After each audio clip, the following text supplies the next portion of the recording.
Namaste. Are you sure India is what you think? Let's check it with me.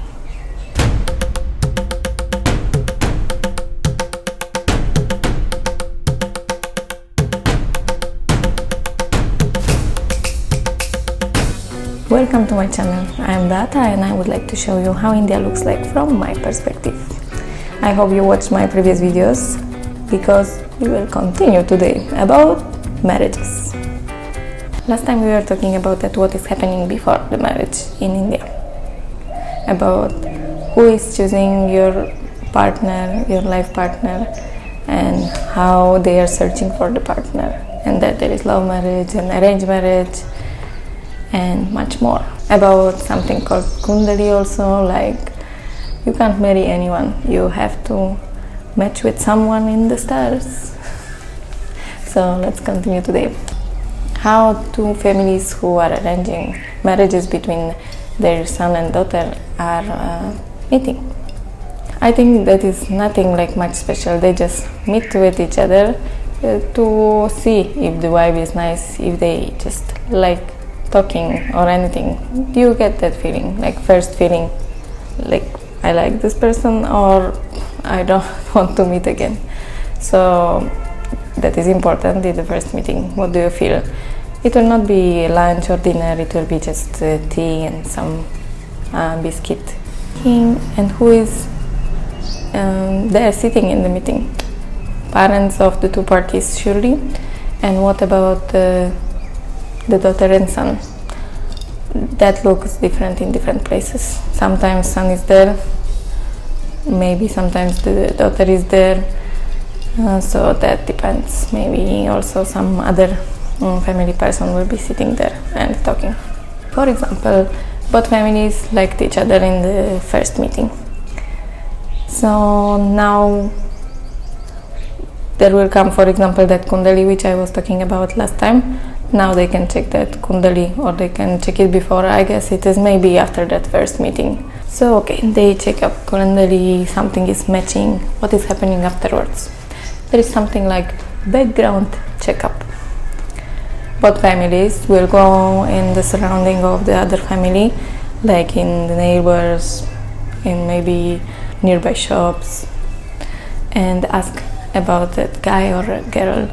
In that background checkup, they will also see if someone is telling maybe that the girl is roaming around with some guy or guys. That is some alarm in the head that maybe she has some affair, or that maybe she's just not a good girl.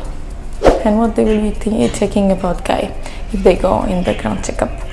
They will be asking if maybe he is smoking or drinking, or if he is roaming around at night. And what more about that first meeting? Here much important is if you are educated or in which field. And maybe for women they will ask if she knows cooking or not, if this guy is there and he's already having job and earning, if they have some properties, like they will be sending their daughter to the other house and they want to know she will be settled. Here I would like to also tell you that India is really, really big. So whatever I'm talking about, it is just like most of India, or what I'm experiencing here. It not necessarily has to work everywhere in India, because it's really hard to talk about it. There are so many cultures, so many things. Even in the one area there will be different cultures, different languages, everything is mixed. So you don't take it very serious that everywhere it is like that, because it's probably not. In some families, daughter and son will be like totally obeying parents. They don't have their own opinion. They will not say anything wrong to their parents, or just maybe they trust their parents so much that they will rely on any choice they make. Means parents like this daughter, okay, so son is okay, I am taking what you give. And same with the daughter. And in some situations, daughter and son are having much to say and they are choosing really, no, I don't like this person or that person. And what is here also about the person choice. If woman gets rejected like 10 times, like they were inviting guys to home, like to see the girl, and they always tell like, no, I don't want this girl, no, I don't want this girl, no, I don't want this girl, then already in society they will think that something is wrong, that they rejected her, so there must be some difficulty afterwards to make her really marry. And what about if guy is getting rejected 10 times? It doesn't have so big impact on him. In most part of India, a guy is more important and he can say much more than the girl, I feel. Okay, families chose each other, they like each other, and the children also like each other, or they just decided, okay, let's marry this person. What is happening next? Next they have to talk more, make more meetings, okay, maybe know each other more, and of course think about the dates for the engagement and for the marriage. Engagement in India. In general, there will be some stage, they will be sitting on the stage, families will be in front exchanging some fruits or some gifts with each other, and some rituals will be going on, and then the couple will exchange the ring. And there are some other things going on around, but in all there is about some rituals between families and exchanging the ring. That is the engagement. And there are of course many guests. How the marriage looks like we will see other time. I will show you finally some videos and also compare some different marriages in here, because it's not just one, even in same religion.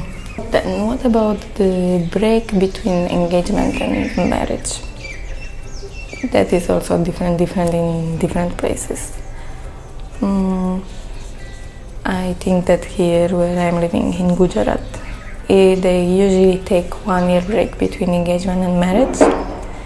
So after engagement they become like in relationship, like we have relationships there. They can finally go for a walk together, they can go to the cinema together, they can get to know each other, and then they can marry, or maybe they can change their mind. I heard that in Tamil Nadu, usually it is not 1 year, usually it is like 1 month. And think why? As it is arranged marriage, they are afraid that someone will change their mind, so they do it fast, that there will be no problem and they will not say, no, I'm not gonna marry. So that's why they make it short. But what about choosing the dates for engagement and marriage? It is something little bit like Kundali. You again, now you don't go to astrologist maybe, but you go to the priest and ask him for the good dates for engagement and marriage. Sometimes they have calendar, in the calendar there is already written when it is good date for some function.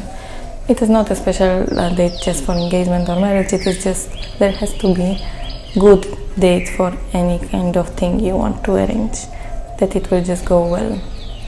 So some conservative Indians which are believing very much, they are also asking for certain time to make some ceremony. So for example, you have one party plot which you wanted always to marry in that certain place, but there are no dates available when you want, so then you have to somehow match up your good date with the availability of the place. When we talk about engagement and marriage, there will be also invitation for engagement and marriage. And sometimes they do it also separately, there will be no one invitation, but both families will they make their own invitation for their families. And Indian invitation is also a little bigger. I feel they keep much more written in there, and in some places, like for example Tamil Nadu, they have to keep the names of family people who are important for in their life, who would be supporting this marriage in the future. They are in invitation also written. There is their name and their title, who are they. I also experienced some strange thing in here when the person get very angry about not putting their name in the invitation. So that is very important thing. That important people you put in that invitation, else they get offended. Maybe they will not come even to marriage because how they could not keep my name in the invitation. That's all for today. I hope you like today's episode. Let me know if you do. And the next time finally I will show you some marriages because we are talking so much about it and you didn't see it, the function. Let me know what do you think about good dates and about putting family names in the invitation. If you want to know more, subscribe my channel to not miss any episode. Incredible India again with me next week. Find me here also, of course. Bye.